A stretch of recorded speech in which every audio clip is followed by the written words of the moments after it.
James Andrew Higbe.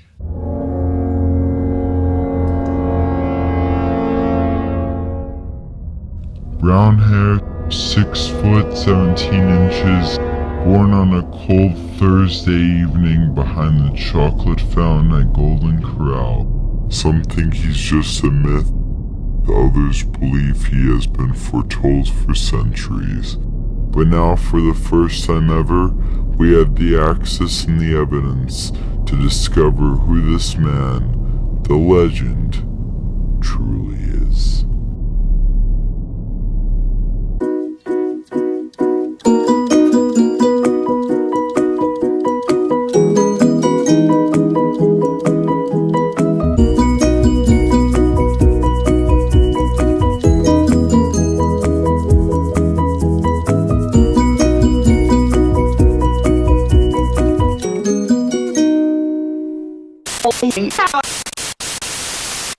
Campweed, a place of beauty and friendship and sloth. It is on these sacred grounds that Higbe now resides.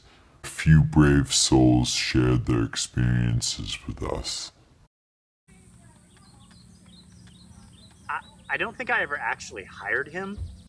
He just rolled up one day and he's so tall that I was just too afraid to say anything. So it was one of those situations where I just kind of pretended like I knew him, had known him. I didn't ask a lot of questions. I'm not even 100% sure if his name is Higbe. That's just what everyone calls him. And I'm just, at this point, I don't know how to tell him to go home. Hey, take up somewhere, come somewhere, come somewhere, come. I get really scared sometimes because he'll just whip out the detonator, this weird cricket bat thing with blood stains on it, and he'll just slap the wood and get this look in his eye.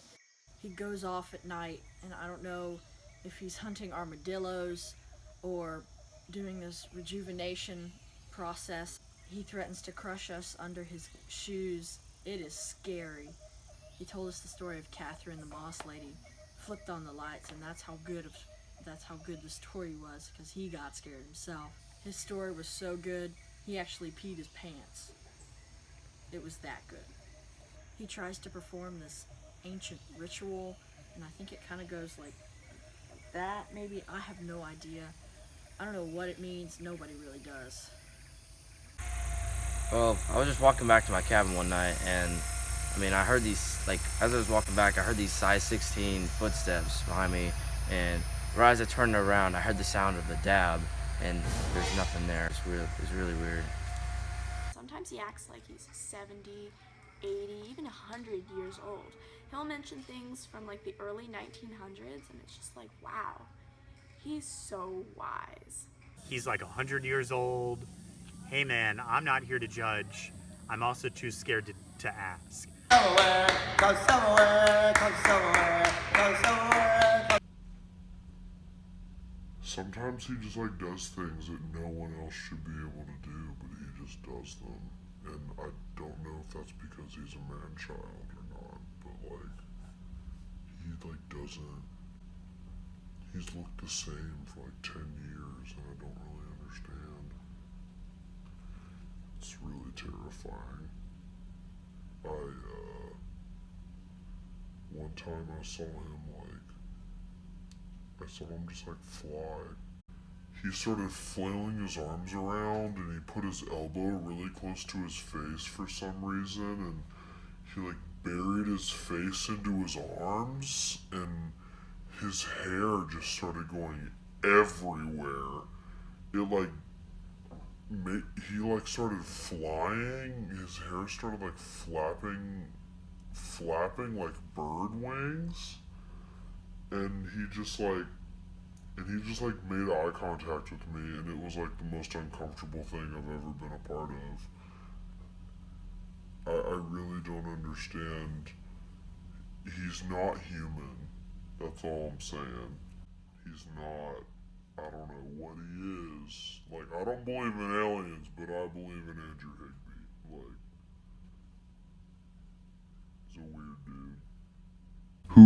really is James Andrew Higbe?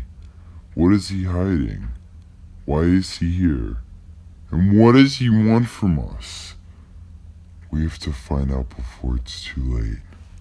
Higby's always been here, but we really don't know much about him. He's just always been there. We don't really know where he came from. We were looking into his personal files and all the information was like redacted. We couldn't find anything. And there was some report from some demonologists with weird symbols and drawings. We've been studying this specimen for a while. We believe that he's trying to bring others of his kind into the camp. We haven't been able to collect a hair sample because we believe his hair is some sort of shield to protect his vitals. He doesn't show up on infrared. We've traced back some of his radiology to some signs of Bigfoot. We tested his blood and his pH level was 666, which is astounding. One of the weirdest things is the extended arm motion that we have named the DAB, the Demon Attack Blow. Yeah, there's been all kind of weird things happening around here. Water lines getting broken, windows getting broken. We're not sure what's going on. Yeah, I woke up last night and I think I saw, I'm not even sure, I was half asleep, and I think I saw Higbe, and he was screaming about like water temperature or something. He had a cricket bat and he kept hitting the ground. It was kind of weird. I think he like broke the water line. I saw this cosmic energy shoot out of Higby's hair, and it broke the window. Nobody else saw it, but I know what I saw.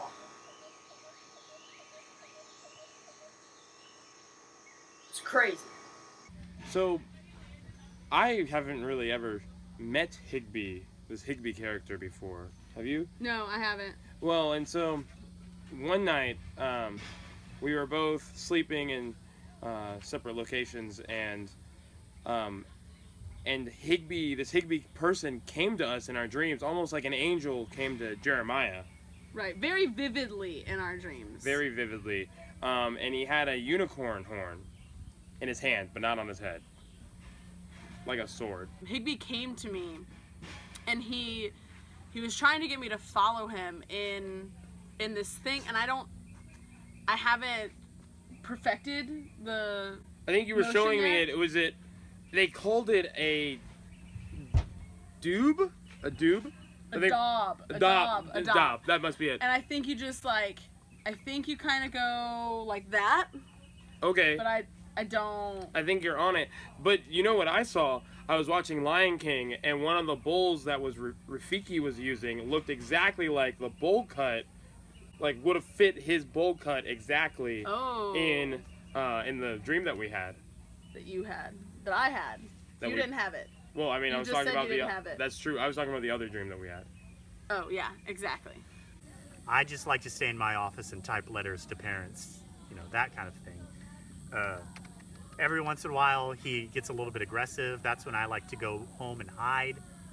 I kind of lock all the doors at night and make sure that he can't get in my room, because I'm like 85% sure he's not of this earth. More like 90%. Let's just go 100% sure he's not an actual human being and is some kind of weird alien stuck in a human skin. Like if you ever saw the movie Alien, where the thing comes out and like eats the human, I'm pretty sure that was an actual documentary of his life in space, and that this is just a documentary of his life on Earth. So this is a sequel to that documentary. It's been my mission to find out who Higbe really is. I'm closer than I have ever been. I just need to find out before it's too late.